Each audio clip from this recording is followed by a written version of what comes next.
একজন কি কমেন্ট করেছেন, স্যার আমার বউকে ডিভোর্স দিতে চাই, কি কি ডকুমেন্টস লাগবে প্লিজ।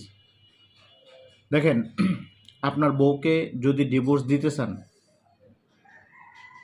তাহলে প্রথমে যে বিষয়টা আসবে সেটা হচ্ছে আপনি বিয়ে করছেন কি না। যদি বিয়ে করেন অবশ্যই আপনি ডিভোর্স দিতে পারবেন, এবং যদি বিয়ে করলে অবশ্যই কাবিননামা থাকবে, তাহলে কাবিননামা লাগবে। কাবিননামা না থাকলেও সমস্যা নেই।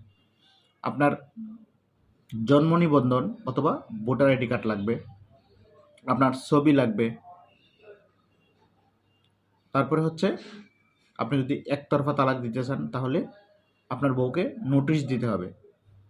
নোটিশ দিতে হবে, চেয়ারম্যানের কাছেও এক কপি পাঠাতে হবে। তারপরে হচ্ছে আপনার বউকে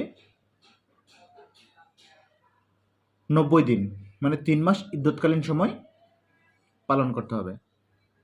এবং আপনি চাইলেও আপনার বউকে নিয়েও আপোষ মীমাংসার মাধ্যমে খোলা তালাক দিতে পারেন। সব দেওনা পাওনা বুঝিয়ে দিয়ে আপোষ মীমাংসার মাধ্যমে খোলা তালাক দিতে পারেন।